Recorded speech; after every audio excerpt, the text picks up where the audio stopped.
Hello, listeners. This is Lee Price. This is Will Ford from Football 365. And you're listening smartly to At the Bridge Pod, a Chelsea FC podcast, although I would describe it as the Chelsea FC podcast. Magical from Eden Hazard.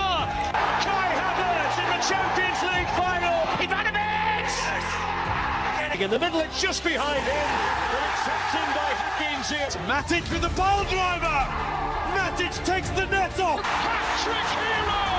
Cole Palmer wins an epic, sensational game. It's time for another episode of At the Bridge Pod, your number one Chelsea FC podcast. Coming up on this episode, it's time to head to the pub. Oh, welcome back everyone to another episode of At the Bridge Pod. I'm joined in the virtual room filled with lions. I've got Ollie, I've got Berth, I've got Chris, I got my cat Tom. He's always here on recording day. It's the Friday show on its rightful space, the Friday. And of course, I want to know what everyone's looking forward to this weekend. Well, it's my one of my best mates' birthday today, in fact. So we're going out to a golf simulator tomorrow, which is pretty cool. Ooh, golf sim, like one of those ones where you hit it into like a canvas with a screen. Yeah. Oh, cool. I've never been before. I mean, I love my golf. I try and play every weekend. So this will be something different, but really good fun. And I'm getting old now, really. But yeah, that'll be fun. What's your handicap? Golf is underrated. I love a bit of golf. My handicap is probably in the 20s. I don't know what exactly, but it's not. I'm all right. I'm okay at golf. I'm not amazing, but I enjoy it, and that's the main thing. Nice, good form of exercise. Walking around with your mates in the, in the it's a good escape. It's nice. Good escape. Golf. I've always thought I'd like to take up golf just because it takes so long, doesn't it? More time out the house. Well, yeah. How is the family, Chris? By the way, how you doing, Chris? Yeah, great. How's everything going? Great, you know. I'm Chris. Chris, what are you looking forward to? Chelsea women's game, Chelsea Arsenal Sunday. Huge. Taking my daughter down to Stamford Bridge, so should be good. I'll tell you what, Chris, you've been nailing the horrors of the weekends recently. I know. I am waiting to go back to normal of doing nothing, but it seems at the moment there's always something on. Ollie, what you having a quiet one? Well, yeah. He's having a quiet one. He's having a quiet one. Here's one. Tomorrow Lucky it's opposite bastard. day. So there you go. Is it? Apparently it's opposite day on the 25th of January. We're recording from Friday the 24th. So that I'll be celebrating opposite day. I will be tweeting out tomorrow that we should have sold Gallagher. It was the best decision we ever made and bought Felix. What a great decision that was. Oh, and I mean it so much. For me, 3 games remain of the NFL season. I'm hyped. I'm devastated at the same time. For listeners who really care, we're at the conference game stage. That's pretty much the semi-finals to some people. Bills at Chiefs, Commanders at Eagles. I want a Bills Commanders Super Bowl. We'll see if we get one. But of course, I've got some games to watch this weekend. All times, a GMT, of course. Saturday kicks off at 3 p.m. with Bournemouth versus Nottingham Forest. Who'd have thought this would be must-watch at the start of the season? Yeah, I was going to say that's a top 4 battle. That it's incredible. Not me, but hey, I'm looking forward to this. I really am. And of course, here we are. 2 teams, fantastic. They do play well, and they're battling out for that Champions League spot again. That's bizarre to say. 5 p.m. we head over to Serie A for a heavyweight clash as Napoli face Juventus. Hopefully, yes, I'm expecting Juventus to do exactly what Juventus do well, draw. And of course, Sunday, the action continues. Chris has already teased it. It's Chelsea women taking Arsenal at 12:30. That's going to be absolutely madness to watch. I cannot wait to see how that plays out. And then one thing's for sure with that, though, is we're not going to lose because we're going invincible for the rest of the season. Ollie. If we lose now, Ollie. Yeah. But it is opposite day. It is opposite day. So that's, And hey, whatever that means. You can wrap up the weekend. Lazio host Fiorentina, 7:45 in a game that has quite big implications in the Serie A European race. So yeah, we'll see how that plays out. So there you go, listeners. Shoutouts, Shevva shoutouts. I have two. I've got O'Shea. I'm the only Chelsea fan out of all my friends, so this podcast keeps me sane and feels like I'm talking with friends I've known for years. Keep up the great work, guys, and keep the blue flag flying high. Love from Alberta, Canada. Whoa, O'Shea from Alberta, Canada. Love that. And Nick Wells, another fantastic episode, boys. I'm a fairly new fan of the Blues for a little over a year, and you've been a huge part of my growing fandom. Cheers from LA and up the Chelsea. Well, first of all, you can never, if anyone says to you you're a glory hunter, you can tell them to fuck off because you've joined at one of the worst periods in our history. That's a proper Chelsea fan, that. Proper. Yeah, it really is. Do you know what? It's really nice when people tell us that they've only just gotten into watching Chelsea, like, you know, they're getting into it, and our show has really helped them. I really like it. I feel like we're doing our little bit for our supporting base. Oh, for sure. It's absolutely awesome. And obviously, of course, because from LA, hopefully everything is well and your family and friends are well over there, because obviously we know what's those awful fires. We hope you're on Nick Wells. Yeah. Oh, nicely done, Ollie. Nicely done. Yeah, nice. Well done, Ollie. Good joke. That is a good joke. Right. Oh, it's time to hit the news. There's a lot. Time of the week. Check out the news that you may have missed in the elevator of Chelsea news. Chelsea have asked Juventus about a potential loan deal for Douglas Luiz. Doesn't look like it's going to happen. Everton are interested in Carney Chukwuemeka. Initial indications are that Enzo Fernandez will be out for a couple of weeks at the most, but Romeo Lavia will be out for longer. Chelsea hold a strong interest in Liam Delap. Alejandro Garnacho's preference is to join Chelsea if he's to leave. Man United have asked to be kept informed of developments regarding Christopher Nkunku's future. Chelsea's initial position was that only a sale would be sanctioned in January for Renato Veiga, but he made it clear he did not want to leave the club permanently or as part of any loan agreement that included an option to buy.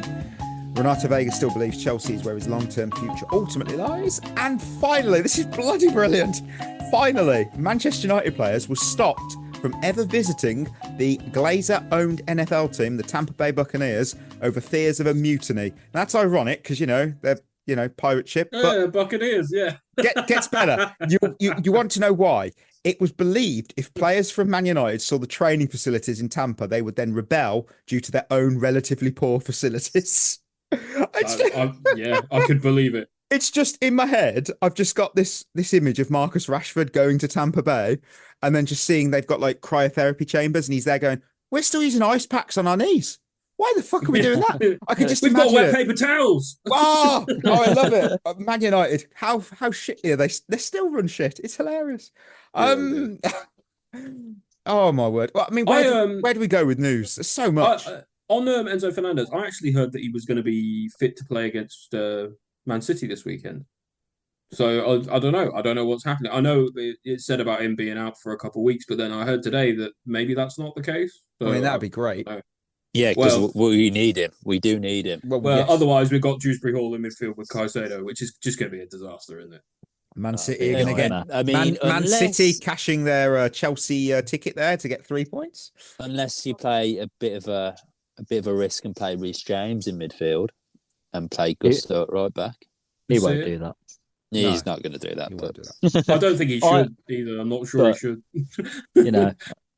I think we'd have to find another solution and play Dewsbury Hall. Surely to God. Well, guess what are the other options? Though that's the thing. What are the other options?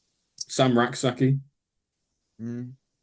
But he has about as much trust as I do when I get a phone call and it says unknown number. So I actually think Cassidy has done more in the first team this season than Dewsbury Hall has. And he's heading off to Lazio. Great move. Yeah, exactly. Is it Lazio he's going to? I thought it was Torino, then it was somewhere else. Now it's Lazio, is it? Whoever's going to pay us a silly fee. That's basically that. I mean, what the transfer Dizzying Heights, 16 million. I'm reserving the Garnacho thing for a minute purely because we've got a question on him and it's brilliant. So that I've teased you there. What have you made of the transfer news this week? Because Christopher Nkunku's on the chopping block to be sold. I mean, if we sell him to Man United, we'll get a good fee for him. You'd think, PSR deal. They need the money. They need That's it. what I mean. Obviously, they won't. Probably, It might dovetail into the Garnacho deal if that's going to go ahead. So, we could see a sort of like a 50 million for Garnacho, 70 million for Nkunku. So, or like the other way around, maybe. It might not be the worst thing in the world. I don't know. It's clearly not working for him here, so I don't know. I think selling Nkunku to another Premier League club is a risk. Oh yeah, always is though, isn't it? Always. One of the With only how- places that will pay for him, though. The money. Yeah, but with how good we know he can be, it's such a risk that because although Man United are absolutely awful, by the way, like They were bad shock. last night. Yeah, shocking. They did have this before when they signed Bruno Fernandes, and he was like a catalyst for them to get better. And Nkunku has that potential to do that. So I think it's a risk. I wouldn't want to sell him to a Premier League club, ideally. Will Nkunku? And I like Nkunku. I think he's like you are right, Chris. He's a great player with great potential. But would he thrive in that Man United team? Yeah, under Amorim, where you've got to be running a lot.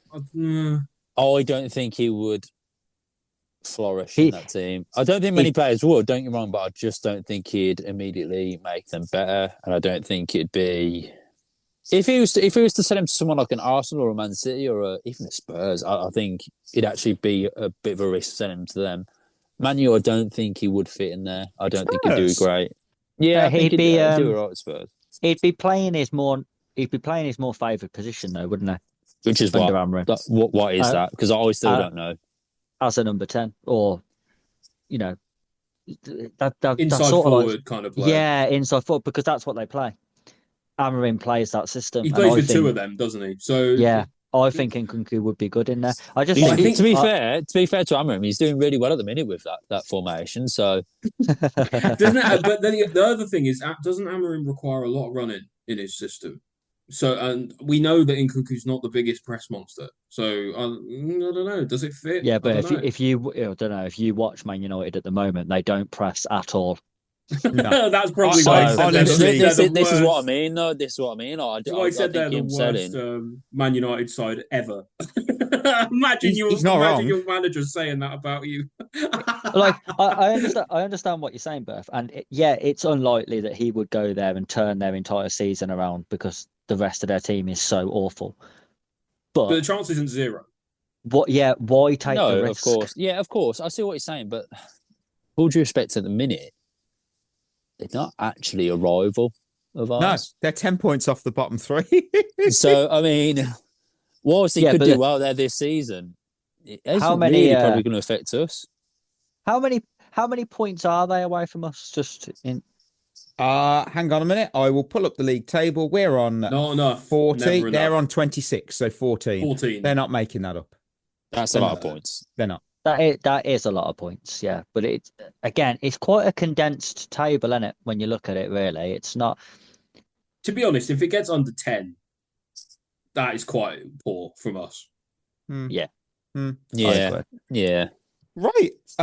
You know what? We are gonna take a trip to Kingsmeadow Corner because Chelsea women took on Durham Women FC in the League Cup. Chelsea women served up another piping hot 5-0 victory. This time it was in the Subway League Cup, and it wasn't just sandwiches on my mind, I'm telling you that. It was the sheer layers of brilliance in this game. Aggie Beaver-Jones got things rolling early, the bread and butter opener. Then Orion Jean-Francois decided to spice things up with a 60th minute screamer. It was the kind of strike that leaves you gasping like you've bitten into a jalapeno sub. But Chelsea, they weren't done layering on the fillings just yet. Cuthbert, Wrighton and Mika Hamano each added their own flavours to the game, carving through Durham's defence like a knife through warm bread. And the reward? It's a semi-final showdown against West Ham United, where we'll see if Chelsea can keep cooking or if the Hammers can handle the heat. A bon appetit. Chelsea 5. That was very good, Mikey. Thank you. Also, just really off topic, I might be one of the very few people that thinks this. Subway is massively overrated. Yeah, they're expensive and they're not that great anymore. It's just bollocks. I don't know. Do you know what? I actually thought that for a long time, and I had one the other day, and it was quite nice. We have got zero chance of them becoming a sponsor now. and you know what? If you do want to sponsor a Subway, we'll be really honest about your sandwiches. Yeah, Subway, I do apologise for that. And if you want to send us some free sandwiches, then you can. Just edit that out, Mikey. Birth's on the Subway payroll. Right, Chelsea 5, Durham 0. I mean, I've got a quick fire winner and loser before I say. Can I just say, Mika Hamano, what a perfect way to round off that game. If you haven't seen the goal, listeners, if you haven't seen it, just think back to when Zappacosta scored against Karabag on his debut. I cannot confirm or deny whether she meant it. Her reaction suggested to me she didn't, but it's still bloody brilliant. Definitely didn't mean it. Definitely did not mean it, but still looked good. Oh, I tell you who did mean it though. Francois. What a hit that was. That was one of them where as soon as that hit her foot, she was like, that's it. Yeah, You just know when you hit it, you just think that's it. What a strike that was. Great goal. Great goal. And you know what? I came away from this game for like a quick fire winner was expectations, because the expectation for this game was quite clear. I mean, Chelsea should handle Durham with ease, and we did. You know, that's what for me defines this Chelsea women's team, and it kind of has for years. I mean, they just thrive under expectations. You know, well, they know what's expected of them and they meet it, don't they? Yeah, because that's the thing. When they're predicted to win convincingly, they don't meet the bar; they soar past it. There's no like that sort of nail biter, last minute scramble against like the lesser teams. We've seen the men's team do that. We're just clinical. Again, the men's team aren't, but they command their performance. And for me, it just speaks volumes, not only about the immense talent in this women's team, but the fact that they've got such razor sharp focus, because their mindset for me is second to none. And that's what sets them apart. And that's why I believe they're already at a stage where we are talking about an unbeaten season because of that mindset. And I think that's absolutely been drilled in from Emma Hayes. And Sonia has just drilled it in even more, in my opinion. Yep, we're going to go the season unbeaten. We've scored about 200 goals. We're going to score 200 more before the season's over. Long way to continue. I mean, any other thought? Because it's one of them, isn't it? You know, it's Durham. We were expected to win. We did. Can you take much stock out of the game? I suppose to a degree you can't, but also there was a lot of impressive moments. The Hamano goal, Francois goal. It's the mentality for me. Like, these are games that we was going to win, but we always turn up and play them very professionally. There's no complacency, I don't think. We get the job done first and then we take our foot off the gas. Yeah. But it's not like we turn up and we try and play in second gear and, like you said, struggle, don't get the early goal, get to half time at 0-0 and everyone starts getting a little bit worried. That doesn't happen. We turn out, we steamroll the team in the first half, then we relax. And that's the sign of a really good team for me. 100%. They beat you. Yeah, they beat you in a half, really. Yeah.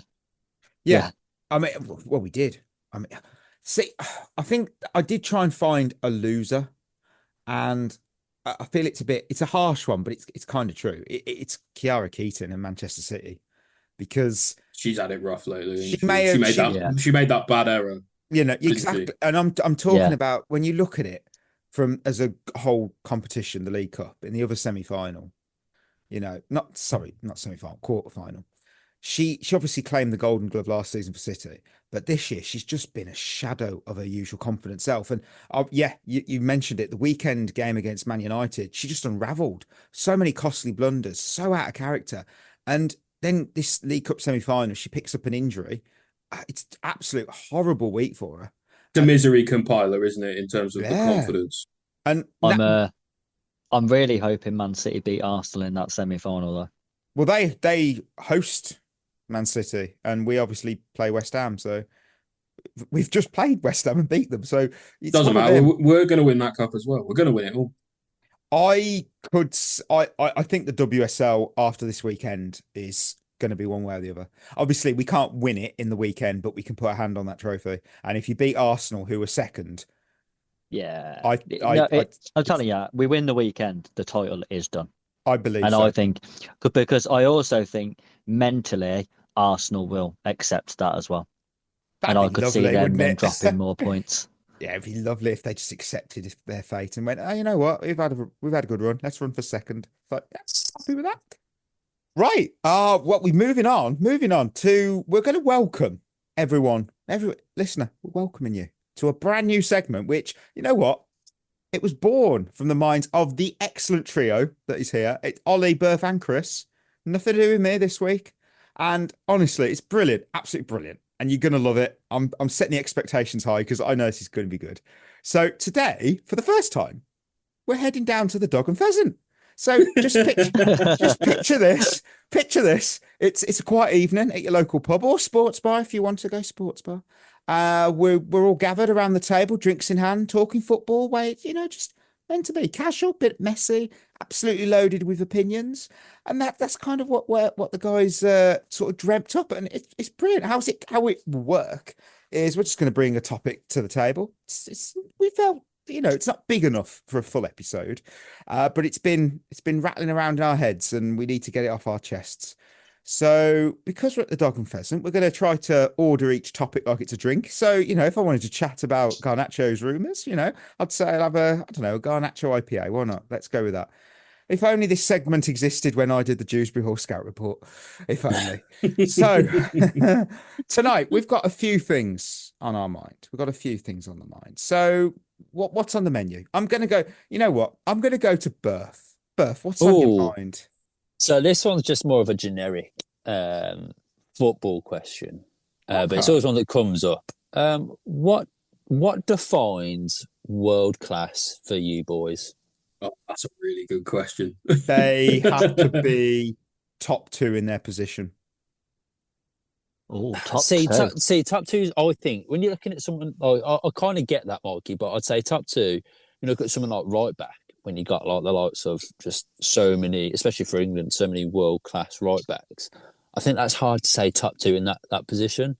Well, there's only one for England. Well, okay. Maybe a couple of years ago, like you had Trent, Paul Walker, obviously Reece was fit at one point. So, you could argue those three are all world-class right-backs. So, yeah, what are your thoughts on that? Good point.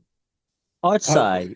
For me, world class for me would be performing at a really top level for 3 years or more. So okay, if you've got a striker, for example, who scores over 20 goals a season for 3 years in a row, I'd say that then defines them as world class. Okay, so would you put someone like a Jamie Vardy in that category back in his prime? Yes. Wow. There was definitely a time when Jamie Vardy was world class. Yeah. I thought Jamie was going to say Jamie Vardy now. But would you have ever said that Jamie Vardy was top 3 strikers in the world? Oh my word! Do you know what? When he broke Van Nistelrooy's record, maybe. No, but I think the problem, and you was right, I think, Berth, with the rankings thing. I think the problem is that you might just be really unlucky. So when Jamie Vardy was in his peak. There were so many good strikers around. If you put Jamie Vardy in that form now, he's easily top 5 strikers in the world because there just isn't that many anymore. Yeah. Whereas back then, there was so many, weren't there? You had Harry Kane and Luis Suarez and Aguero. And, you could probably name 5 better just in the Premier League alone, let alone world. Question is, with world class, is world class just, are we talking talent? Are we talking pedigree? This trophies? This is another thing. Like, do you use the eye test? Do you use stats? What do you go? Do you use trophies? What do you? Because Harry Kane has never won a trophy, but he's by far one of the best strikers in the world, and he's world class. But some people might not see that. I think what I would say is, I don't know if you can quite do it in terms of like it has to be a set number of people in set position. I think you've got to look at whoever is comfortably the best player in that sort of ilk, right? Say, for example, you're looking at world-class right wingers. At the moment, best in the world, probably Salah, right? Yeah. And then you look at who is in that sphere, right? Who is standing shoulder to shoulder with him? Like Saka, maybe Palmer, maybe a few others. And I think when you build it out like that, you go, yeah, they're all probably world-class. The question is, though, where do you draw the line just between world-class and really, really good? And it's probably what Chris said about consistency. Yeah, I've just brought up the 15-6 because Jamie Vardy did equal, I think in 19 and 20 season he did the same goals he did in the Leicester winning title season. But in 2015-16, the top 3, this was the golden shoe. So across Europe, the top 3 were Cristiano Ronaldo at Real Madrid, Gonzalo Higuain at Napoli, and Suarez at Barca. Yeah, and then Lewandowski at Bayern. Of course, them 3 are those 4 are ahead of. But yeah, you're not going to pick Vardy over them. Do you think, kind of related? Do you think then there is a tier above world class? Legendary, surely. Yeah, that's when you've got like your messes. What and your define? Yeah, because Ronaldos. see, you could also then argue. But when someone's just a freak, do you know what I mean? Would you have ever considered Michu world class in his one season wonder? Like at any point in the season? Because it was one season only. Well, you could say he was world class for one season.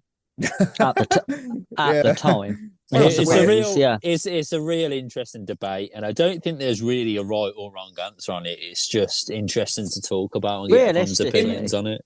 It's probably a mix of stuff, isn't it? Because like people can be world class in the end for different reasons as well.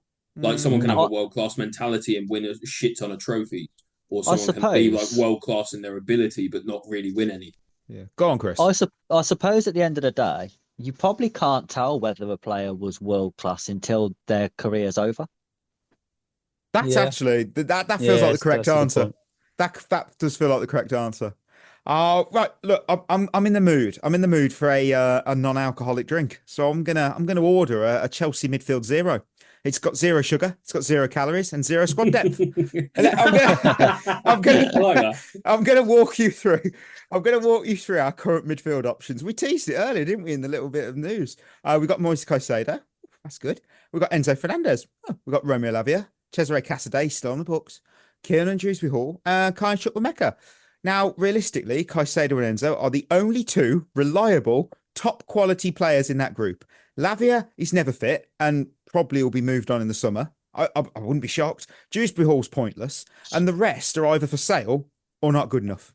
So I sort of see it as one major injury to Caicedo. This season will nosedive.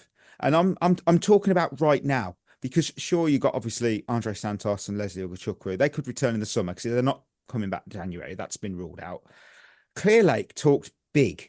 I remember this. The state of our midfield is alarming for me. There's no depth. And Clear Lake talked about having this two top class players for every position. I remember that, listener. But anyone replacing Caicedo or Enzo, because they both play at the same time, so they can't really interchange with each other on the bench to the field, they're miles off being top class. That's a glaring problem. That's a huge issue. And I don't think we're going to solve it. I think we're literally just going to carry on. And how did we all feel, team, when Caicedo had that knock to his knee on Monday? We probably all shit ourselves. I was like, season's dead. Exactly. Yeah. There's no depth. There's no depth there. It's like a bad drawing. I don't know what we do. Because the problem is there's even if everyone was fit, I don't think there's anyone who does what Caicedo does anyway in terms of style. Is that an issue with the way the team is set up though, or is that Caicedo is so good at what he does, a bit like Kante was, that he's invincible? I think it's a bit of both. Yeah, because I suppose you're kind of seeing it at City, aren't you, with Rodri? I mean, Rodri's injured. They haven't got someone who can replace him and do what he does as good as him, which we wouldn't have either. Like, I don't think you could have someone who would be as good as Caicedo to come in who would accept sitting on our bench. Is there any wonder kids available? If there were, I think we've bought them already. Yeah, we've probably got them. They're on loan. That's literally. I am concerned, and I'm sure other people are concerned. Hang on, no, that's true. That's something we didn't mention in the news. Actually, there was that with. I don't know if it turned out to be bunk or not, but we were looking at maybe that Moroccan Hellas Verona 20-year-old midfielder from. Of course, we was. Yeah, I can't remember his name. Reda something. His second name started with a B. I couldn't really pronounce it. So, Mikey, I'm sorry for you, but. We were looking at him, but to be honest, he did not look very good. So I don't know if those rumours were squashed or what happened with that. Well, so we agreed a deal to sign the 2008 born talent Dastan Satpav from Kazakhstan. Yeah, I saw that. That wasn't the one you're referring to. Here we go. Oh, great. I think his name is Reda Bellahain. Listen, like Mikey's not the best with pronunciation, but that one is not easy. All right, no. Kvaratskhelia. We were looking at him. I think so. Like, I don't know if we are planning on making any additions this month in terms of midfield, but it seems so pointless based on the players we've already got at the club out on loan, and Yeah. other stuff. I don't know. I feel did like if we need reinforcements, get you. It's like, do you know what it's like? It's like you think you've got nothing in the fridge for dinner, but you have a steak in the freezer, Ooh. but then you just go out and buy a McDonald's. It's like, what are you doing that for? Yeah, you know, it's a bit underwhelming. Yeah, exactly. You know what, Ollie, you're speaking, so order yourself something. Right. My first one is a bit more of just a chatty topic of conversation. It's a hipster beer. It's 6.5% alcohol by volume. It's called Alternative, and they serve it in a mason jar. By that, I mean, it's a question. Who is a player who never played for us at Chelsea that you wish did? Like, they didn't have to be good. They don't have to be like almost like a hear me out kind of signing. Who would you have liked to have seen? Where Kaka, no doubt. For sure. Kaka, 100%, because he's that player that he's the only player that I still have to this day. When I heard he was rumoured to go to City, I was like, please don't. When it was like going from Milan before he went to Madrid, I'm like, please don't do that. I couldn't handle that. He had to play for us, not City. And he never did, but I wish we had. That'd be great. I'll tell you the two people I always wonder how would they have got on at Chelsea, because we were always linked with them and we were both very close to getting both the players. One is Steven Gerrard and two is Wayne Rooney. And I always think, what would have happened if Rooney and Gerrard both came to Stamford Bridge? Like, how would that have changed the team? How would that have changed the dynamic in midfield, up front? I'm not necessarily the biggest fan of either of them. I think that they're unbelievable players, but I think as far as what could that have done to Chelsea and how would that have changed how we played, it's just mind-blowing. Like, it's really, really interesting to think about. So I think I'd probably go for those two. Here's a question for you then, Berth. Say we did have both Rooney and Gerrard, right? Say we pulled an absolute madness and we signed both. Yeah. Do you think England would have performed better? Yeah. Wow. Yes, because there was all that kind of like inter-team rivalry at the time, and if most of them played for us, it might have. We might have won something with it. Don't forget, like, we had obviously John Terry, Ashley Cole, That's Lampard, what I mean. We were a big Joe part Cole. of that. Yeah, you're right, mate. That there was a genuine divide, and you could tell, especially with Man U and Liverpool, and that sort of, and Chelsea to some extent. But you think of like Gerrard and how that would have benefited him and Lampard in midfield for England. I mean, I think Rooney was different because he had Owen or Crouch, and he seemingly played well with either of them, and Defoe and whatever.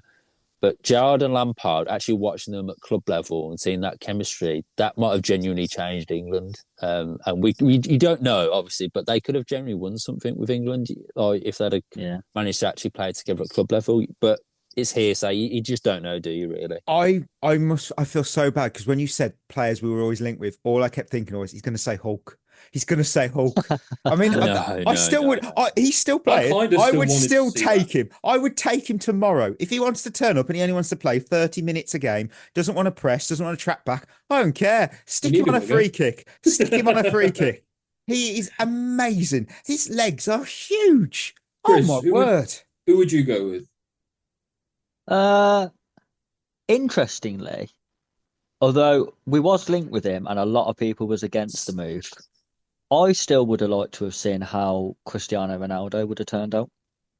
Which one? Ronaldo, Which one? So 35, 37-year-old Ronaldo. When we was actually linked with him, not in his prime, because obviously he would have been top class, but I mean when we was actually linked with him, because although everyone was like, oh, he's too old, if you look at what he did at Man United, it was nowhere near obviously the numbers that he hits everywhere else, but they weren't bad. And the amount of games he won them single-handedly, plus the commercial aspect of it, I think we would have been in a healthier position. I think he would have scored goals. I think he would have brought us revenue just through the commercial side anyway. Plus, I think we would have been on the TV a lot. Because globally people want to see Ronaldo play. True. And I also do think he would have finished a lot of the chances we created when everyone was saying we need a finisher. There is no better finisher in the world than Cristiano Ronaldo. Yeah, that is. It would have ended the same way. Yeah, everyone knows how it would have crashed and burned in the end. But for that season or two, it might have worked quite well. My one is a bit of a weird one. It's a Who's player this going to be?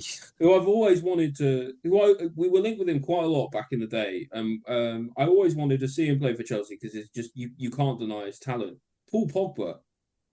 Yeah, At Juventus, yes.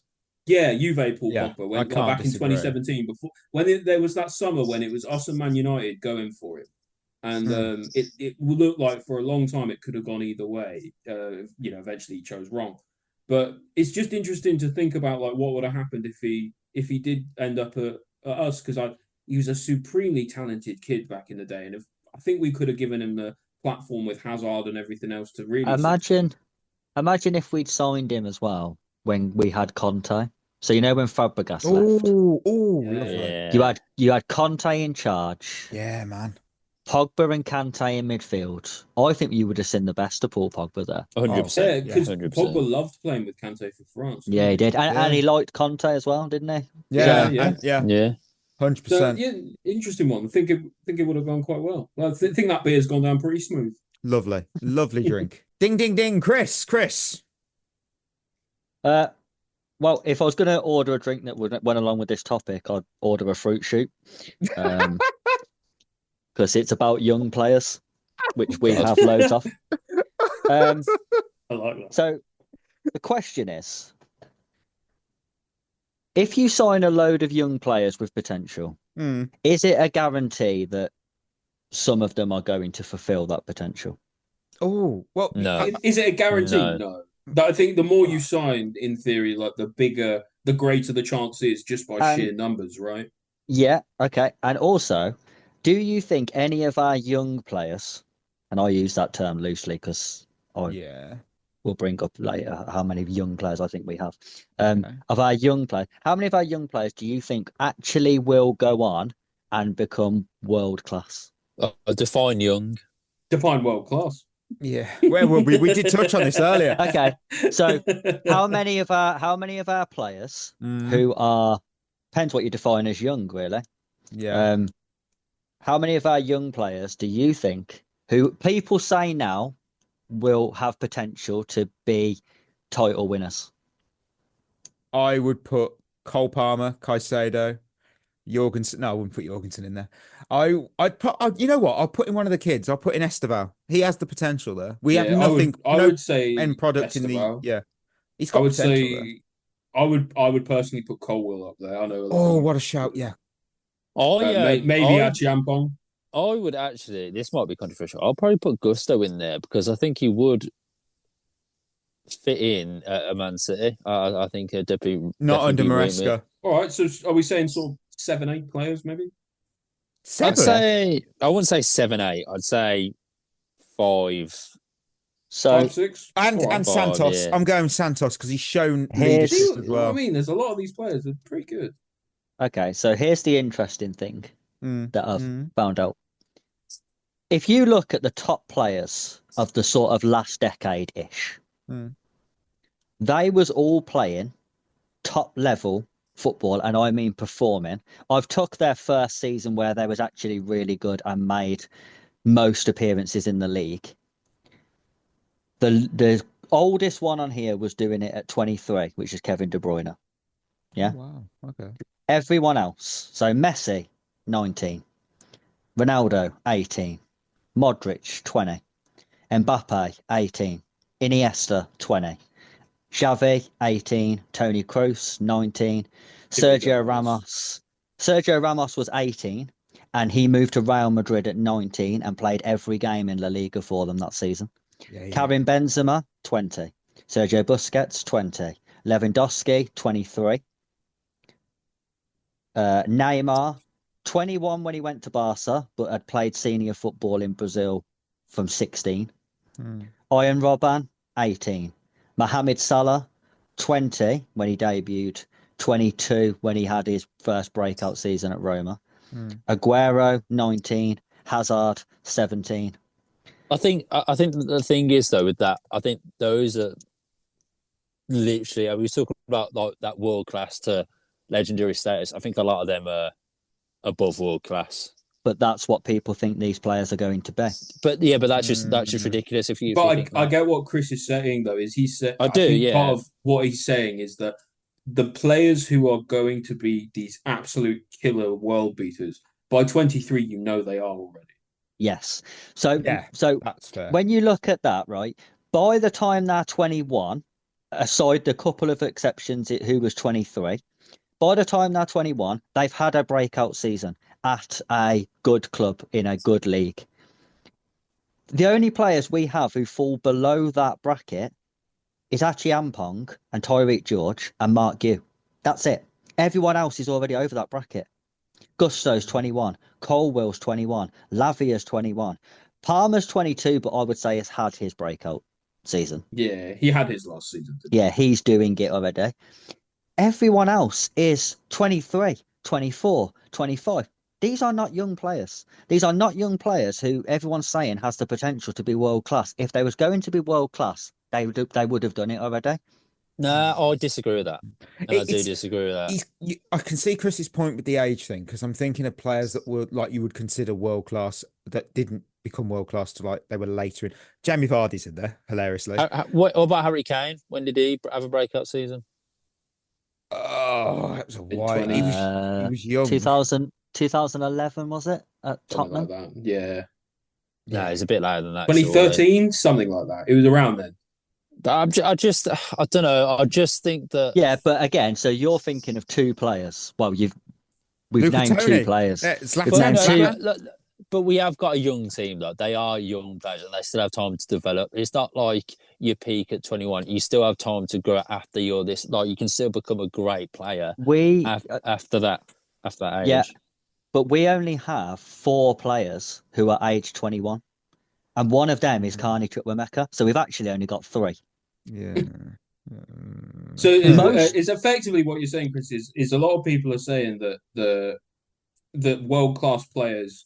Sorry, a lot of people are saying our squad is going to be almost not guaranteed, but like has a really good chance to be world-class in terms of these young players who all develop together at the same time at Chelsea and continue to go on. And your counterpoint to that is that actually the ones who are really going to show it will have done it already, and we can kind of see that through how well Palmer's done. Exactly. So really, all of these players should be performing at Palmer's level. All of them should by now. Yeah. Except for maybe you might have one who blooms late and peaks at 29 instead of 27. But the large proportion of our players are 24. That's Growth not young. ain't linear though, is it? No, Yeah, that is. Yeah, I don't think like you have to be a world class player at 19 to then become a world class player. I think you can. I think do it I'm with you there's on a that. question here about age in terms of and Chris, you and I have talked about this I think a couple times. It's like young is dependent on experience, right? Like players who are old aren't, or like for example, someone like Hazard, even though when we signed him he was like 17, 18 or whatever, 19, he had played more minutes than anyone else in Europe, right?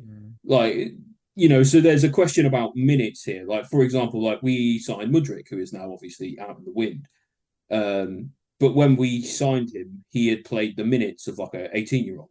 So is there a question? It's not necessarily about age necessarily, because of course your body does change as you get older and there's a limited clock on that. But there's also like how much football in terms of minutes you actually play by certain ages as well. I actually think that a lot of it comes down to mentality, becoming a world class player. I'm not. Whilst age is obviously a massive factor, I think these players. You look at all the players that Chris has just named. How many of them would you say have got an elite mentality? And I think that's something that you just don't get. And I think when you look at our players, I think there is a correlation there. I don't think many of them have that mentality. And that's where our downfall is. I think Palmer, yes, he's a bit of a meme at the minute, and he talks about chippy chips and all that. But he goes onto that pitch and he knows he's the best player, you can just tell, ice in his veins. He has that mentality, and so does Caicedo to a certain extent. And I think that's what makes or breaks whether someone makes it a world class player or not at a young age. Yeah, I agree, and I think that my issue is that we keep being told that we just have to be patient, and then this team has the capability to dominate the league in 2 years' time, 3 years' time, 4 years' time, whatever it is. And when you actually look at it, you think, well, no, it doesn't, because it's only maybe 2 or 3 players in this squad who would ever get to a level where they'd be good enough to win the league. The other thing about that is as well, which maybe is a bit of nuance that we haven't really discussed before, is that I think there's this kind of belief, and it's kind of partially true to a certain extent, but it also isn't, that players just naturally get better by themselves, especially in terms of mentality. Whereas as you get older, that's not always the case. True. Berth will know this from very low level Sunday league.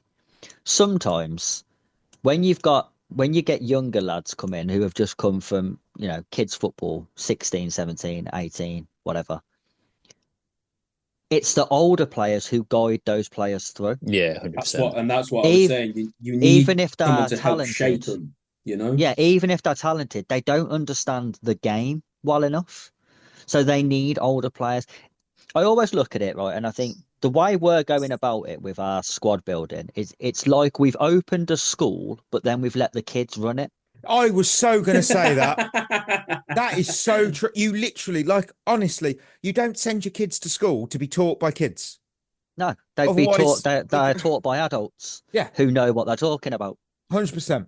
100%. Yeah, it definitely feels like and I think that's, again, it's that larger question around having experience in the squad, about having that guiding hand, how valuable someone like Thiago Silva was for this team, and now how much of a miss not having someone like that is. And I haven't got a problem with the fans thinking, that this squad's going to progress. Their FIFA ratings are going to go up every year because that's what happens on the game. So that must happen in real life. They're guaranteed to get better because they've got a showing great potential tag. You want to be that optimistic, you crack on. I haven't got a problem. My concern is the board think the same, that they think, well, if we sign loads of young players, they will just get better. But that's not always the case. Not every young player fulfills their potential. Actually, very few of them do. Yeah, you're right. You're right. Oh, you know what? I've got a drink. It might be a very quick one, but I'm gonna have an overreaction on the rocks. Because there's a beauty. There's a beauty. Nice. There's a beauty in this drink, because it's never just fine when you have it. It's either the best thing you've ever had, it's world class, it's Michelin starred perfection, or it's total trash, it's undrinkable and a waste of your hard-earned money. And that might sound familiar, because that's exactly the kind of energy I see on social media every single time we're linked with a player. Because every signing I see is either the second coming of Didier Drogba, and we cannot fumble this deal, what are we doing? Or he's a colossal waste of money that will ruin the club forever. There is never a middle ground. Chelsea, as fans, I've noticed they've collectively skipped a reasonable reaction. Maybe it's just the times we live in. Maybe it is, clicks, views, engagement, all that, that jazz. But outrage does get attention. But here's the thing.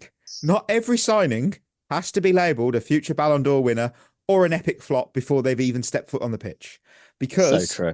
And Chris, I've wrote you into this one. I've put our very own Chris on this very show once said he doesn't get excited about player signings anymore. No hype, no despair. He just waits to see them actually play in a Chelsea shirt before passing judgment. And for me, that's something we all need to do.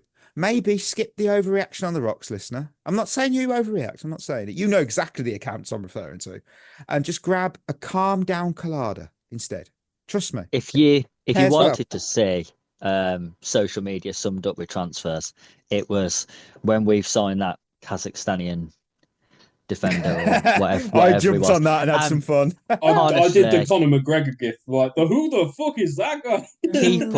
people underneath in those comments saying things like, great bit of business, one of the best, he'll be one of the best players in the world in 5 years. And I thought, you have no idea who he is. You have never seen him kick a football. You didn't even know he existed until this tweet. That's so true. This is the thing, though, and everyone said it now. It's social media that does this. If it was 20, 25 years ago, we wouldn't be having this conversation now because there'll be no social media. And you'd be like, yeah, well, yeah, exactly. You just talk to your mates about it. But now you've got people who hide behind some sort of random picture of a manager or a player. You think Yeah, they I know hate that. everything about football. They'll write tactics. They'll do this, that. Look, I know we've got a podcast and we chat shit, but we admit when we chat shit, we don't know what we're Yeah. talking about No. really most of the time. If you wonder, I've typed it into YouTube, that player, Dastan, and this is why Chelsea signed Dastan. Welcome to Chelsea, that's a standard. 16-year-old Dastan compilation. You've got Welcome to Chelsea, the biggest gem from Kazakhstan. Skills and goals, season in review, full season review show, new gem of Kazakhstan. Season review. The diamond of Kazakhstan. This was 7 months ago. The diamond of Kazakhstan. Yeah, Wow. it's Honestly, just like you say. we scouted him. I've never heard of him. I'm sure he's a great guy, but I've never heard of him. Yeah, like Chris says, nobody knows who this player, unless you are yourself an international scout. You're not going to know who he is, and to claim you know any different is just daft. Right. Who's got some drinks to order? I've got one quick one. I've got one quick one. It's we're gonna go and have some shots, lads. That's what we're gonna do. We're gonna go in, have some 70% vodka. Because what I'm gonna ask you now, boys, is what is the greatest goal that's like an absolute shit pinger of a goal that you've ever seen? You know the Garnacho goal. I'm not talking about. I'm not talking about this. So drinking in and out of like 20 players and scoring. I'm not talking about an overhead kick. I'm talking about hitting it from 30, 40 yards, either on the volley or like on the floor, just absolute smashing into the back of the net. Stephen Reid versus Wigan. That's a good one. That's a very good one. I'll give you mine. Mine's Victor Wanyama versus Liverpool. Oh yeah, good hit. Phil Jagielka against Liverpool. For Everton against Liverpool. Yeah. Didn't know what he was doing. The only goal he's ever scored. I would go with Alex versus Arsenal, the free kick. I've never seen someone hit a ball that hard in my life. Great hit.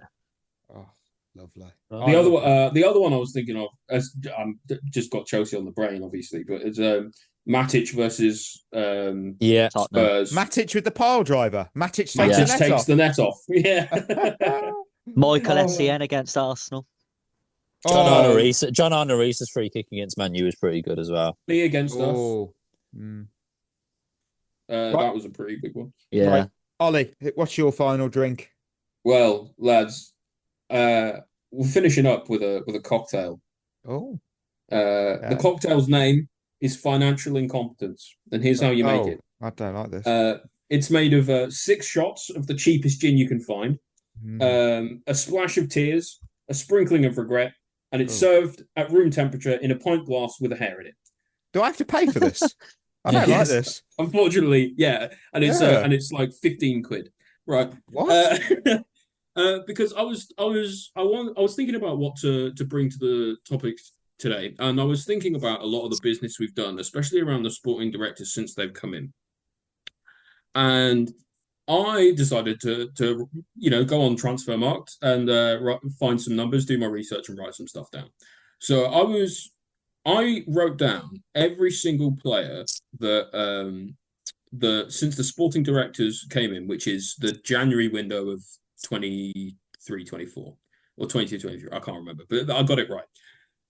And I've seen how much they have spent on a player and what their value was at the time, right? And I've done all the numbers. I've added it all together. We have spent. Sorry, the players we have signed have been valued at a little over 700 million euros for every player we've bought. So that's not including like the Bowley era signings and stuff. That's like since the sporting structure came in place. Okay. We have paid just over €1 billion for that. Wow. So about 300 million euros in debt. So we on average, we are spending about 30% over what we should be spending on every single player we buy. And that is just not sustainable at all. No, it's not. So I don't know what you guys want to think of this, but and of course Transfermarkt, right? It's not like perfect in terms of what people are worth and what everything like that. Because for example, Cole Palmer obviously is now worth like well over 100 million. It says he's worth like 50 on there, but at the same time, it's also got someone on there included like Mudryk, who is listed as worth 40 million, and at the moment he's worth nothing. Correct. So Yeah. like. So based on the numbers, like we are massively overpaying at every opportunity. Like sometimes we're playing 2-3 times the what the player was worth. Apparently, Ugachuku, when we bought him, was worth 9 million euros. We paid 27. Mike Penders, he was worth 1 million euros. We paid 20. We paid 20 times what he was worth, apparently. So it's Potential. I don't know what you guys have to say about this, but it's a bitter drink to end the evening. I've said it before. Cheers ending on a high note. Yeah, I've said it once, and I'll just let you guys finish. And I say, sporting director should go in the summer. That's my opinion. Again. I mean, look, it doesn't sound great, and it isn't great, but I think it's just this is modern football for you. And I don't think we're the only team that do it, the only club that do it. I think the buck's got to stop with the sporting directors, though. But the problem is, the way I see it is that if somebody's doing a shit job, right, and they don't get sacked for doing a shit job, it means that they're doing what they're being asked. So it means they're like whoever above them who is deciding whether they get sacked or not is happy with what they're doing. So I fear that. The owners and stuff don't think that they're doing a shit job. I think they're doing a great job, which is even worse. The only thing I would say is, I think they're doing a shit job as well. I wouldn't lose a moment's sleep if they went tomorrow. But I always think with transfer values, it's not what the player's worth; it's what they're worth to the club you're buying them from. Correct. Yeah. So you look at Jack Grealish when he went from Villa to Man City. Was he a £100 million player? Yeah. No. Was he worth £100 million to Aston Villa? Yes. Yeah. And Wilfred Zaha. I suppose you look at it and think, well, imagine if you had a bottle of water and you was dehydrated, and someone who was just thirsty but had just finished a drink wanted to buy your bottle of water. That's going to be worth more to you than it would have been had you just had a drink. But we're overpaying 100%. For every bottle of water. Yeah, but a lot of teams need that bottle of water because they're in the same boat. Chris has absolutely nailed that. That is a perfect analogy, and I think Chris is absolutely spot on with that. Yeah, I think when you buy potential, you overpay. Yeah. Because you've got to think the selling club think worst case scenario. So you look at Blues, for example, when they sold Jude Bellingham, they sold him for, I think it was like 20, 25 million, which everyone at the time went, my God, Dortmund have overpaid for him. But Blues looked at it and thought, well, hold on. He could quite easily be £100 million player soon. Yeah, and it turned out he was. So now it looks like it was really good business for Dortmund. So it's weird. I think ours looks worse because we've had so many failures, like 85 million for Mudryk, and he doesn't even play for us. But don't forget though, we've had a lot of flops before this era as well. We have. And listen, I'm not going to say that like they've done an absolutely awful job and that like they've never got anything right. Palmer, Caicedo, a lot of the academy integration and stuff has been really good, but you get the feeling that we are just wasting astonishing amounts of money on players who aren't going to move the needle. And surely at some point, the sporting directors need to be held accountable for that astonishing level of waste. But again, I think it's the same at a lot of clubs. I think the money now these days is just absolutely ridiculous for the players that people are being bought. 100%. It's rare you get a good value player now. My main problem with the sporting directors, though, is the fact that I kind of understand what they was going for. Like, you look at someone like Brighton, they'll sign someone for £3 million. They'll have them for 2 years, then they sell them for 100 million. And you think, why don't we just do that? Rather than giving Brighton £100 million, why don't we just find a £3 million player and develop them? I think what they failed to understand is we don't have an environment where those players can thrive. Mm-hmm. So we can't sign a £3 million player, chuck them into our first team, have them fail for a year, then come back and still play, and then develop into the £100 million player. That's why big clubs don't do it. That's why big clubs steal from the mid-table clubs. They 100%. let the Brentfords and the Brightons and the Fulhams do it for An them. ecosystem, isn't it? And then and then they buy them.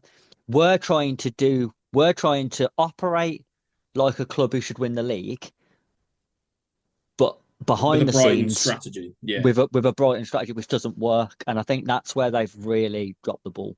Well- Right, Chris, what do you want to order finally?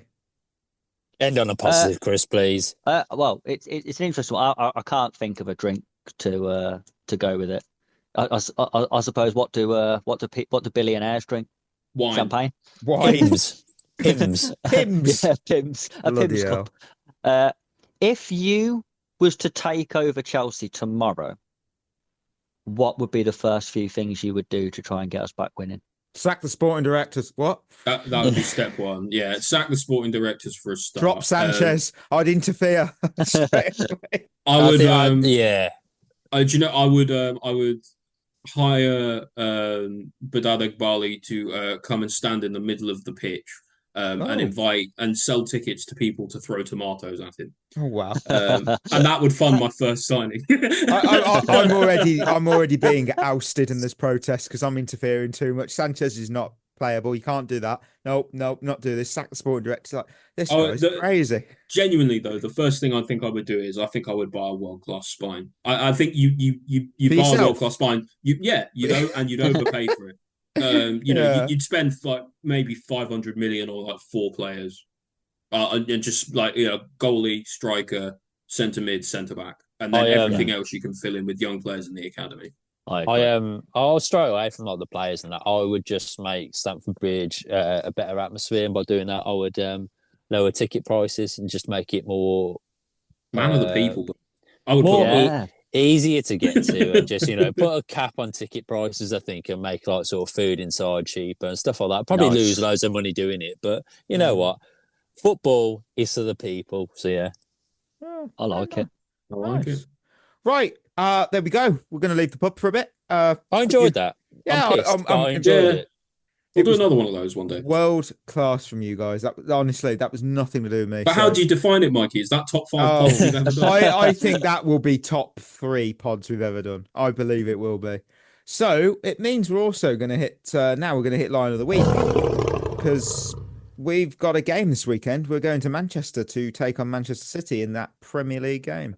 So I've got the scoop. The state of Man City at the moment, they're currently sitting in 5th. They have a record of 11 wins, 5 draws, 6 losses. Recent form, well, they had that huge wobble. They now have 3 wins, 2 draws in the league. Reverse fixture, we lost it 2-0, which was the opening day of the season. The whole weekend's actually reverse of the opening day, so that's something. Player spotlight, this is the easiest thing I'll ever write this year. It's easy, it's Haaland. I don't need to say anything else. The last time Man City beat Chelsea in the league at the Etihad was the 21st of May, 2023.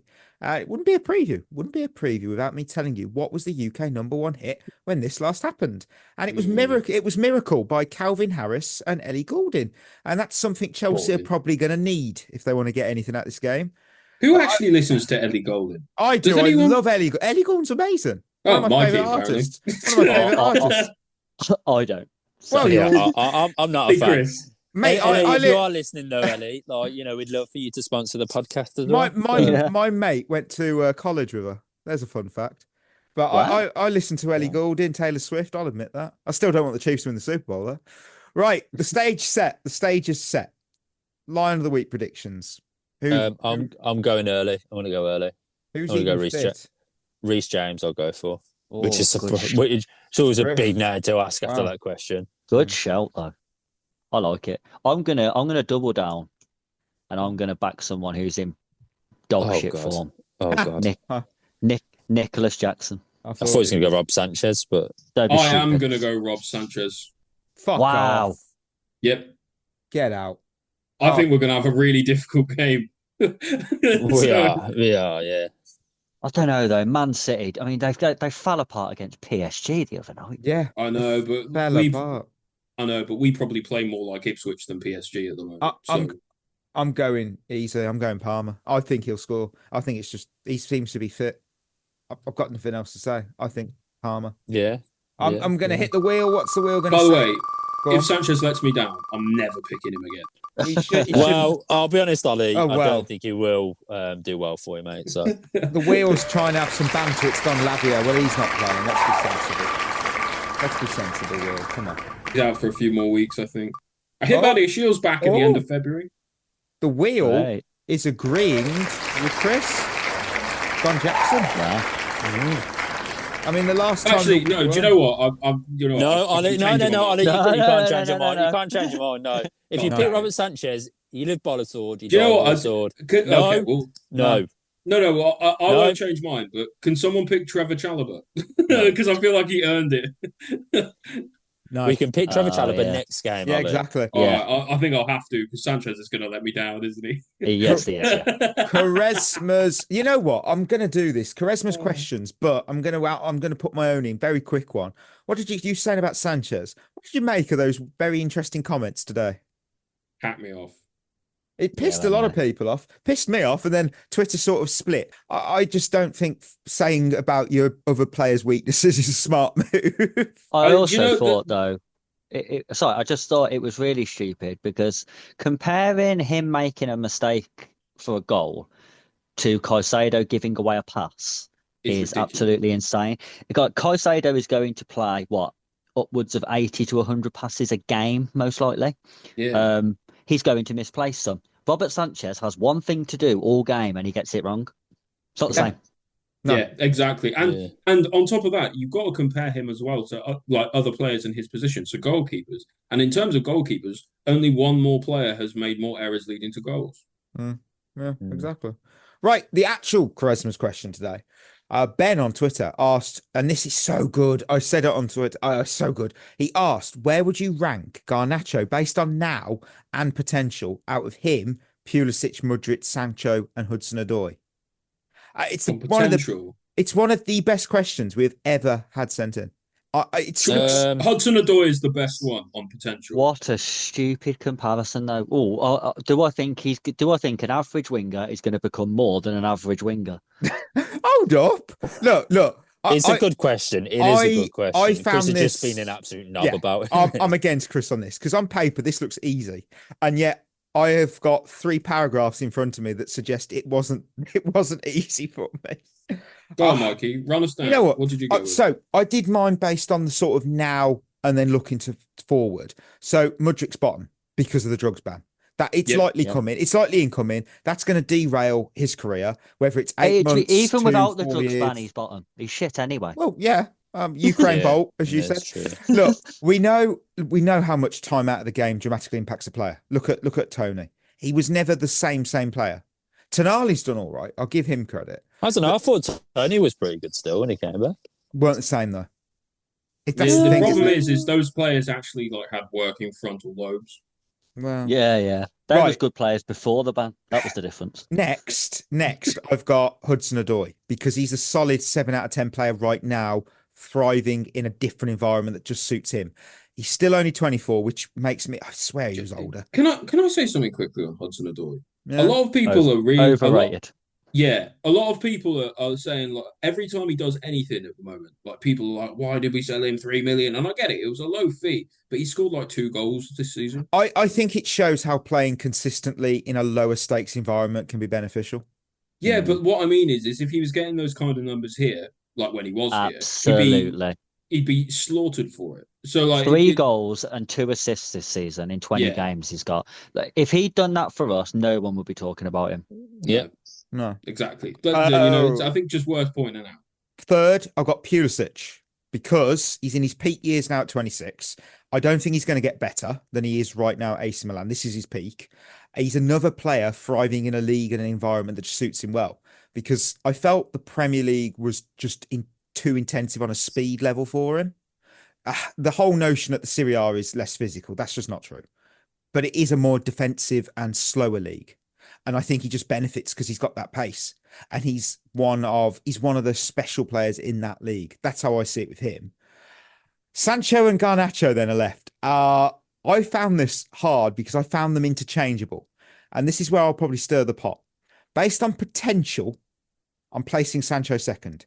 Because you got to hear me out. When you compare the Premier League numbers right now, they're razor thin margins. Garnacho has 20 goal involvements in 78. Sancho edges him out slightly with 21 in 74. That's kind of a dead heat. I go a bit deeper on this because for me, wingers expected assists are a very good metric because raw assist numbers can be a bit misleading.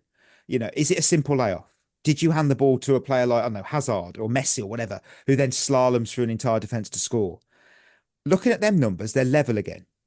Garnacho, Sancho accelerates on passes attempted, pass completion, progressive passes, successful take-ons. That's the successful take-ons is one to look at, I think. The others, we just play possession based. So that's, you know, you get what you get with that. If you're ranking them purely on current ability, Sancho has the edge. He's older, he's more experienced, and he's got a more polished game. However, I think with Garnacho's age and the raw potential kind of push him to be the top one for me. That potential, though, this is where I've got a lot of caveat. I've got a lot of but ifs and maybes. It hinges on one thing. For me, it's coaching, because he kind of needs that manager who demands nothing short of excellence. The standard is the standard. While you've got questions about Garnacho's attitude, external distractions, they're all valid. I get that. He has to reframe his mindset for me. Instead of like rhetorically asking, what did I do wrong? What have I done wrong? He needs to ask himself, what can I learn from this? Because ultimately for me, the race between them isn't just about numbers. It's about how they can maximize that ceiling. Attitude plays a huge part in this. Coaching, that attitude plays a huge part. Sancho is probably the safer bet for now, but Garnacho's future could be brighter if he locks in and learns to channel the talented, because he's talented. He does have talent, but he has to be coached and channeled the right way for me. Yeah, I couldn't disagree with that, to be fair, Marky. I don't know. I can't see Garnacho having, for example, a better career than Pulisic. He's got the thing is he's younger, so it's very hard to say and rule him out because he's one of the better players in that United team. I'll tell you what I will say is, what a load of bollocks left wingers we've had in the past. Oh yeah. It's not great. It's not the best lineup, is it? I think it's difficult to judge them on potential because, like you said, Garnacho's younger. So exactly, really, that's the thing. Really, what you're asking is, like what Ollie just said, does he have the potential to have a better career than Pulisic or Hudson-Odoi or? And potentially, yes, he does. Of course. But as I said earlier, potential's nothing. It doesn't mean anything. It just means you're talented and you could go on and do great things, but you could go on and do absolutely jack all. You could do anything. Yeah.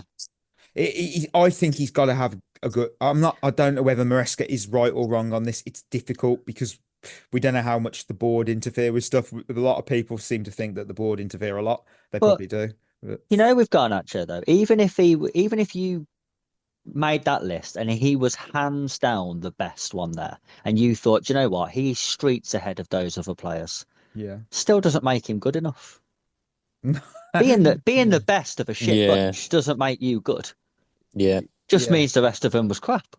Yeah, and I don't think anyone on that list no one stands out, do they?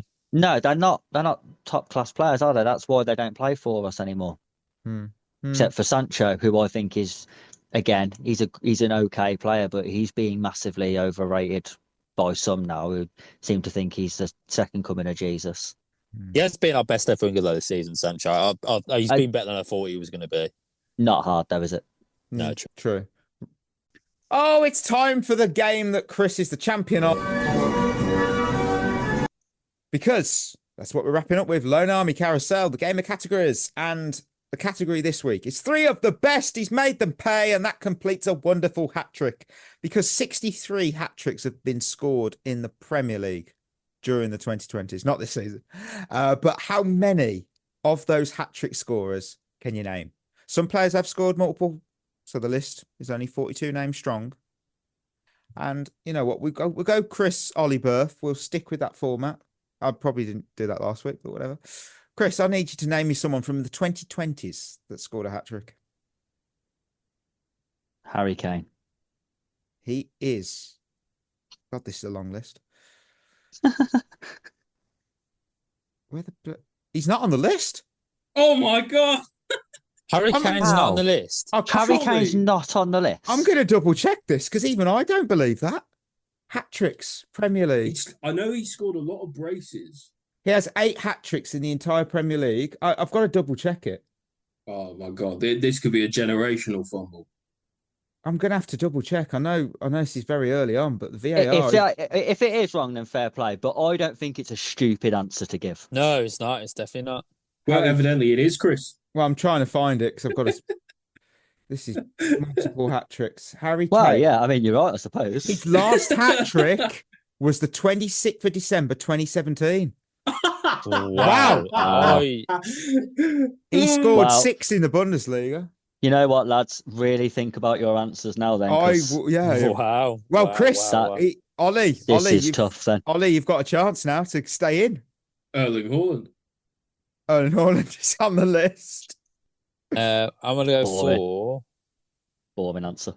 He was right though, wasn't it, Chris? Yeah. Fair Oh, not yours, which wasn't. I'm going to go for Sergio Aguero. Who's also on the list. So How Chris is that out. possible? He's got a heart condition. Well, all right. Not at the time. Ollie. Cole Palmer. Cole Palmer is indeed on the list. Yeah, boring.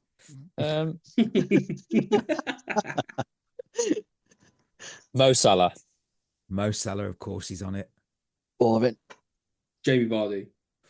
Jamie Vardy, he's having a party. He's on a hat-trick. Oh, my God. Phil Foden. Phil Foden, yes. Yeah, he will be. Chris Wood. Chris Wood, yeah. Wow. Chris Wood. This season. Nicholas Jackson. 100%. He's got against Spurs, of course. Spurs. Oh, dear.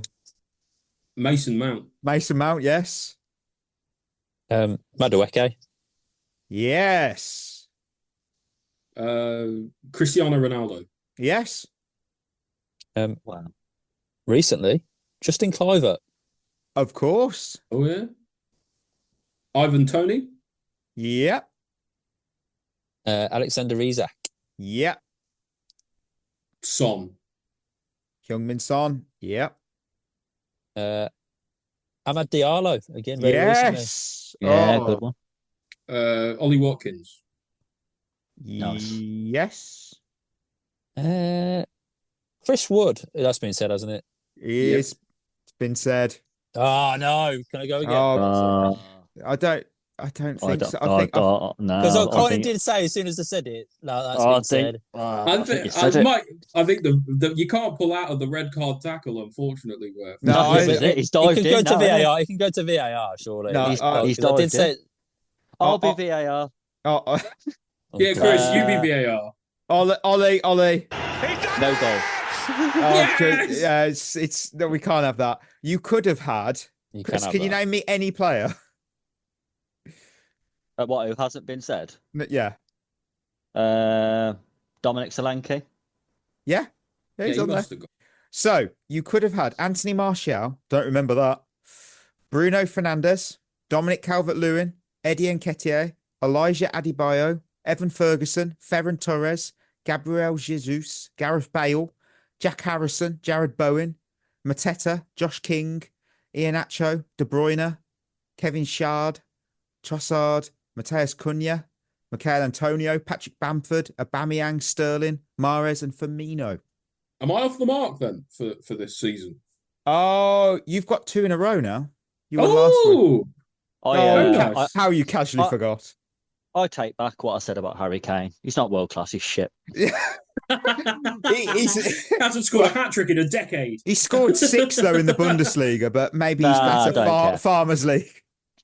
Oh my If word. Mikel Antonio scored a hat trick more recently than you have in the Premier League, you crap. Mateta did. Mateta. Oh, listeners, we're at the end of another episode. And before we go, of course, proud to remind you of the partnership with Head in the Game, the mental health charity using football to support wellbeing and community. Check them out, headinthegame.co.uk. Treat yourself well, please do. We'll be back on Monday. We've got winners and losers from Chelsea and Man City, and of course, Chelsea women and Arsenal. So till next time, that will be us signing off. You've been listening to At The Bridge Pod, a Chelsea FC podcast. Follow us on Twitter and Instagram by searching for At The Bridge Pod. And if you're listening on Apple or Spotify, leaving us a review is always appreciated.